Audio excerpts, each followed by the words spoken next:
Selamat pagi saudara-saudariku semua. Di pagi yang cerah ini, tanggal 12 November 2022, satu hari setelah penjabat Gubernur Provinsi Kebanggaan, Provinsi Papua Selatan, dinobatkan sebagai pemandu awal persiapan dalam rangka mendukung pemerintah Provinsi Papua Selatan yang gubernurnya kita bersama akan hadirkan lewat pemilihan serentak bulan November mendatang. Kita sudah berjuang 20 tahun dan tanggal 25 Juni DPR RI menetapkan Provinsi Papua Selatan, dan satu bulan kemudian tanggal 30 Juli 2022 pemerintah mengundangkan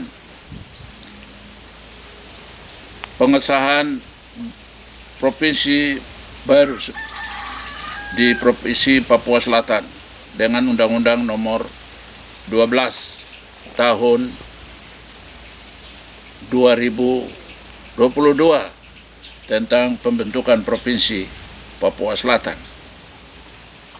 Dalam kedudukan sistem ketatanegaraan Republik Indonesia, Provinsi Papua Selatan merupakan provinsi yang ke-35. Sementara Provinsi Papua Tengah dan Provinsi Papua Pegunungan menempati urutan ke-36 dan 37. Seluruh teka-teki tentang perjuangan kita yang sudah kita jawab satu persatu. Mampukah kita membentuk atau bisakah kita membentuk Provinsi Papua Selatan? Jawabannya sudah selesai. Tanggal 30 Juli 2022, Provinsi Papua Selatan secara resmi dengan konstitusi negara Undang-Undang 14 2022 telah dibentuk. Dan kita mulai bertanya lagi teka-teki berikut. Siapa penjabat gubernur Provinsi Papua Selatan? Kita teka-teki itu kita tanyakan selama 3 bulan 11 hari, dan tepat tanggal 11 bulan 11 tahun 2022 teka-teki itu terjawab. Seorang putra terbaik Papua Selatan, Apollo Savanpo, setelah digodok seluruh persyaratannya, dilantik menjadi penjabat gubernur Provinsi Papua Selatan. Tentu kita semua berbahagia, dan untuk peristiwa itu saya selaku tokoh senior Pamong Praja dari negeri Papua Selatan mengucapkan selamat berbahagia kepada seluruh masyarakat Provinsi Papua Selatan dari 6 tanah ulayat Marin, Muyu, Mendobo, Mapi, Ayu, dan Asmat. Dan 4 cakupan wilayah pemerintahan Merauke, Bovendigul, Mapi, dan Asmat. Menyampaikan selamat berbahagia memiliki provinsi baru, memiliki penjabat gubernur yang akan memandu persiapan penyelenggaraan pemerintahan daerah otonom baru yang tahapannya akan dimulai tanggal 18 November 2022 yang akan tiba tanggal itu.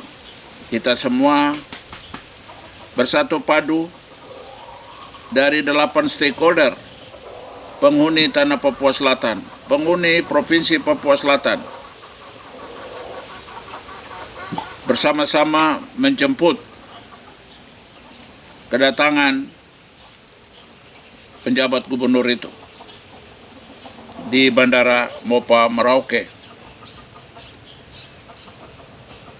Diharapkan semua masyarakat bisa berpartisipasi untuk menjemput buah hasil dan jawaban dari teka-teki panjang itu. Untuk mempersiapkan jawaban teka-teki berikutnya, siapa gubernur definitif Provinsi Papua Selatan? Buah dari keputusan hati kita semua, buah dari pertimbangan kita semua melalui mekanisme demokrasi, pemilihan gubernur, bupati, dan wali kota secara serentak pada bulan November 2024 nanti. Tentu apa yang kita dapatkan sekarang itu bukan sebuah hadiah, bukan sebuah buah dari simsalabim, tetapi buah dari perjuangan kita semua telah bersatu padu untuk mewujudkan harapan kita memiliki daerah otonom baru di rusuk tanah Papua Selatan. Banyak orang yang sudah berjuang. 20 tahun itu bukan waktu yang singkat. Ada tokoh-tokoh yang masih hidup, ada yang telah tiada. Mereka adalah pahlawan Provinsi Papua Selatan. Sebagai tanda kehormatan dan hadiah atas letih lesu dan jeripaya mereka, atas nama mereka dan atas nama masyarakat mengaturkan terima kasih yang tinggi. Meskipun akhirnya tidak bisa menyaksikan buah perjuangan itu, tetapi dedikasi Bapak dan Ibu semua telah ada buahnya. Dan dari tanah perjuangan ini kami mendoakan seluruh arwah yang telah berjuang. Moga-moga Tuhan memperhitungkan seluruh jasa besar itu untuk menempati sebuah takhta kebahagiaan bersama Allah Bapa di sorga. Untuk seluruh keluarga yang ditinggalkan, tentu panggilan kodrat tidak pernah ada tawar-menawar. Mari kita ikhlaskan kepergian mereka dan mendoakan mereka, moga jasa yang telah ditinggalkan sebagai sumbangsi hadiah kehidupan dan dedikasi, kita syukuri nikmat itu dan mendoakan mereka, semoga mereka pun berbahagia dari dunia seberang itu. Ada tokoh-tokoh yang sudah berjuang. Tidak ada penghargaan tertulis yang mereka terima, tetapi hanya ucapan terima kasih kepada mereka, dan sebagai bingkisan adalah doa tulus keagungan Tuhan Yang Maha Esa.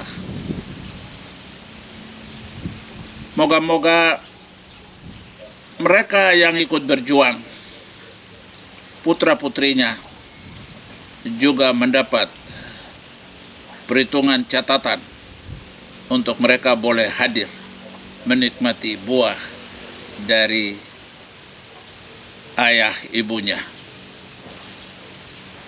Salah satu tokoh perempuan dan tokoh laki-laki, 2 putra-putri terbaik Papua Selatan, dan beberapa yang lain yang saya bisa sebutkan, bukan berarti yang lain saya abaikan. Ibu Tin Basik-Basik dan Martinus Torip, calon Kayapak yang telah tiada. Hormat kami untuk kamu semua, dan doa kami, doa terbaik kami persembahkan ke junjungan Allah Bapa di surga. Semoga senyuman terjauh dari alam yang sudah kamu tempati, meskipun tidak nampak oleh tangkapan mata kita, tetapi kami percaya bahwa kamu semua berbahagia. Kita sudah menyongsong provinsi baru, provinsi kebanggaan, dan untuk menyambut buah langkah kedua setelah langkah pertama kita capai provinsinya, langkah kedua adalah penjabat gubernur untuk bersama-sama kita berproses dalam demokrasi besok untuk memilih gubernur definitif yang akan memandu negeri ini dalam konsep yang saya sudah sampaikan, yaitu Provinsi Persemakmuran Papua Selatan bagi 8 stakeholder, yaitu 4M 2A atau 2A 4M, Marin, Muyu, Mandobo, Mapi, Auyu, dan Asmat, atau Asmat, Auyu, Mapi, Mandobo, Muyu, dan Marin, serta Papua lainnya yang telah bersatu membangun kehidupan di tanah ini, dan seluruh saudara terkasih paguyuban Nusantara, mulai dari Maluku sampai ke tanah Rencong Aceh yang ada di tempat ini, mulai dari Rote sampai Miangas. Kita semua bersatu dalam ikatan kekerabatan masyarakat Provinsi Papua Selatan.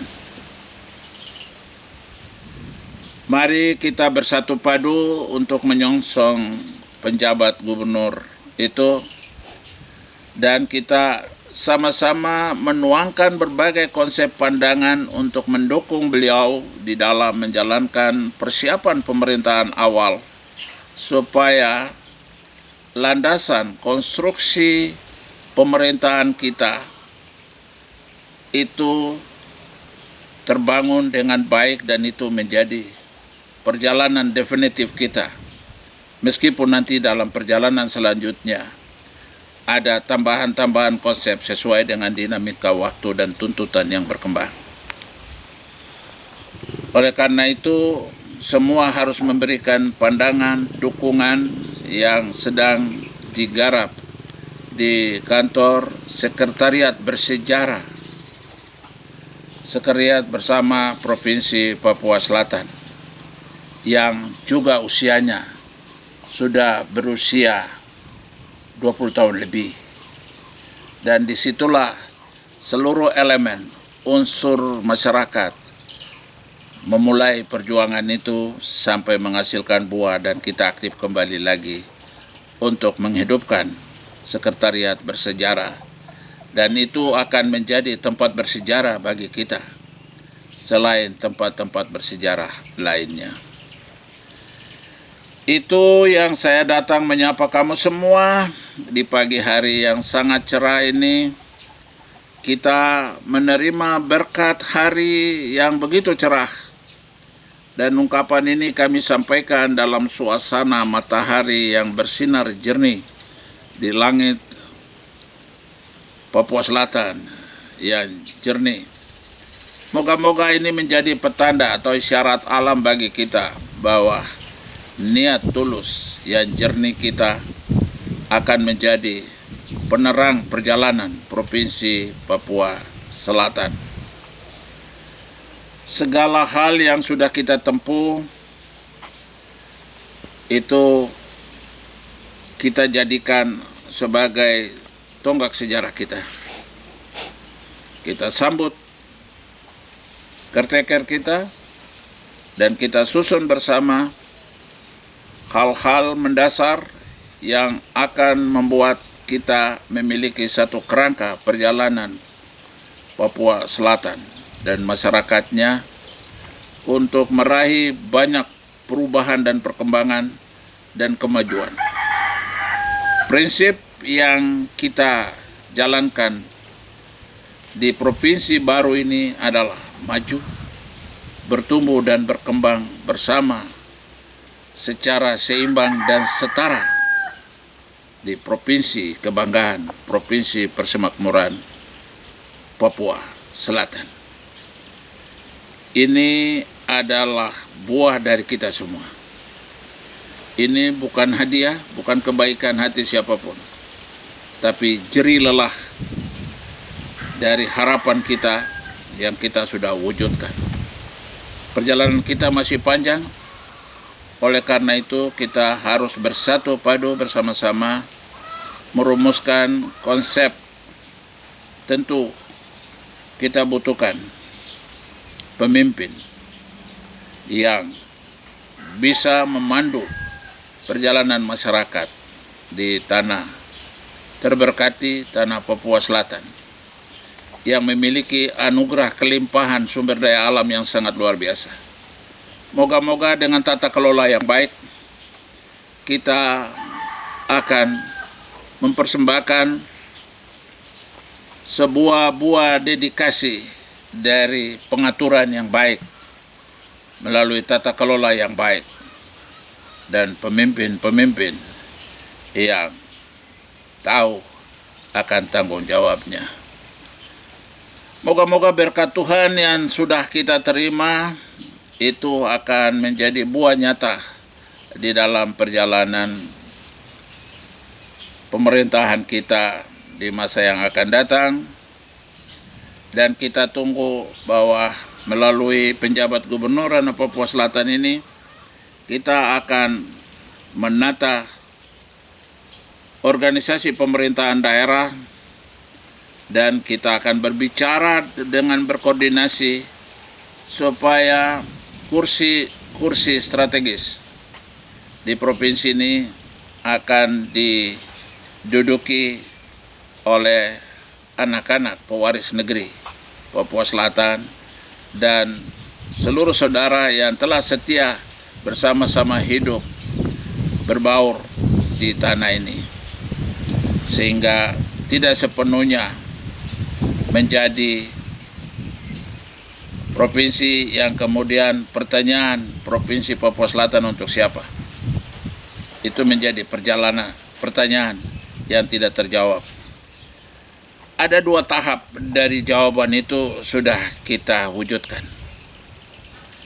Salah satu tokoh kader partai politik, Yusak Yaluo, telah menjadi ketua DPD Provinsi Papua Selatan.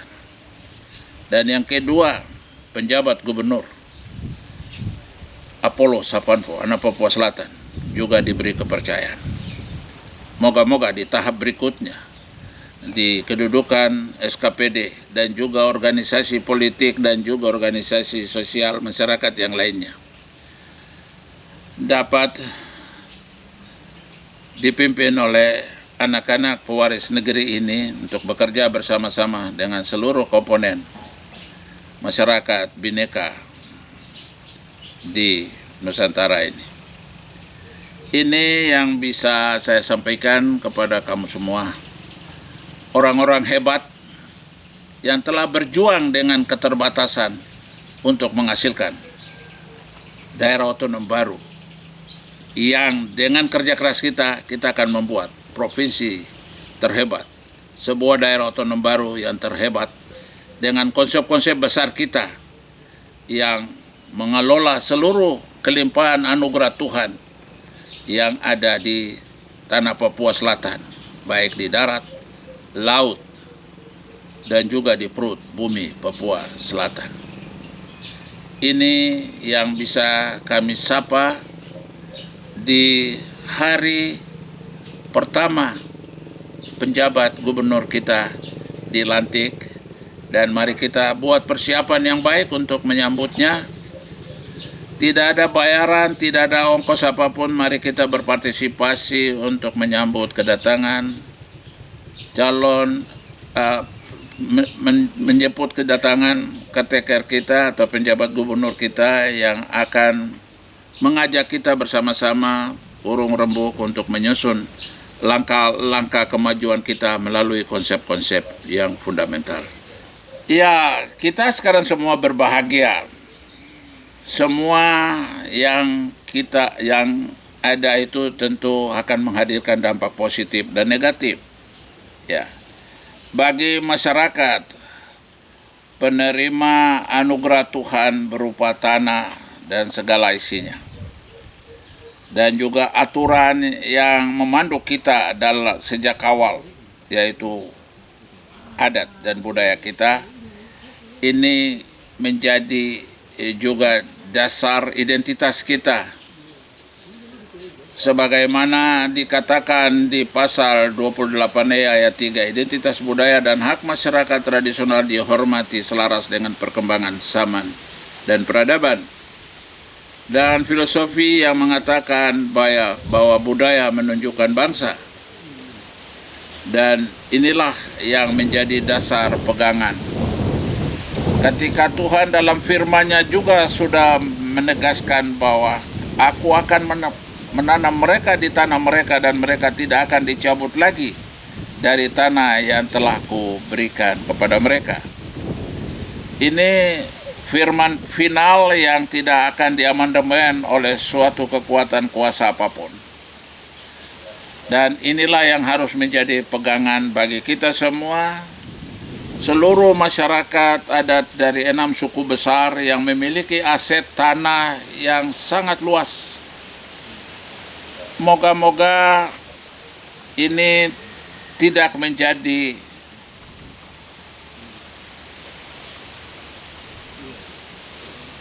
tanah yang kemudian dilepaskan hanya untuk konsumsi. Aset abadi yang namanya tanah itu harus tetap dijaga sehingga turun-temurun memiliki aset itu, mulai dari leluhur pertama sampai turunan yang keberapapun. Tanah tetap harus menjadi aset abadi bagi seluruh gen etnografi yang kita miliki. Termasuk adat dan budaya, marga tidak diperjualbelikan. Ya. Untuk saudara lain pun juga kita ingatkan bahwa jangan berkamuflase, bermimikri dengan memiliki identitas ganda atau kepribadian ganda. Tetapi sekali satu dianugerahkan Tuhan sebuah aset abadi, identitas marga itu menjadi identitas yang membedakan dengan siapapun. Oleh karena itu saya harap kepada seluruh lembaga adat untuk tetap menjadi lembaga adat, tidak menjadi lembaga ganda yang melakukan aktivitas ganda dengan meninggalkan basis adat itu. Jika basis adat sudah hancur, berarti kita sudah berada di dalam perjalanan yang akan membuat kita terombang-ambing di dalam menempuh samudera pertarungan yang sedang berjalan, bergulir tanpa kompromi. Jaga tanah baik-baik, kelola tanah baik-baik, tidak perlu dijual. Jaga adat baik-baik, jaga marga baik-baik, dan kitalah yang menentukan nasib keutuhan tanah ini. Kitalah yang juga menentukan nasib identitas marga ini ke depan. Sekali dapat anugerah marga, jaga dan rawat aset karunia Tuhan itu.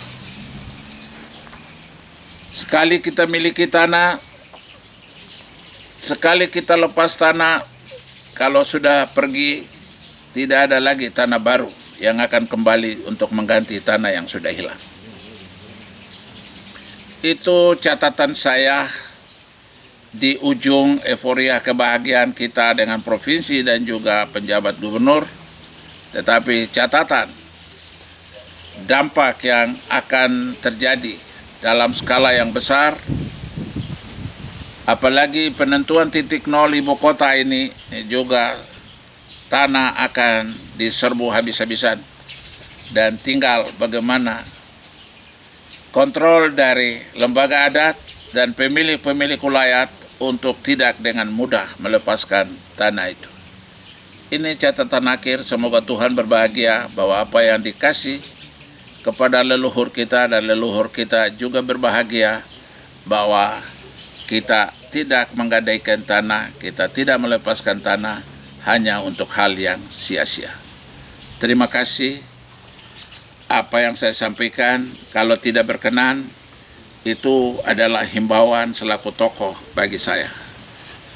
Ya, terima kasih. Tuhan memberkati kita semua. Semoga perjalanan ke depan ini perjalanan yang membahagiakan bagi kita semua.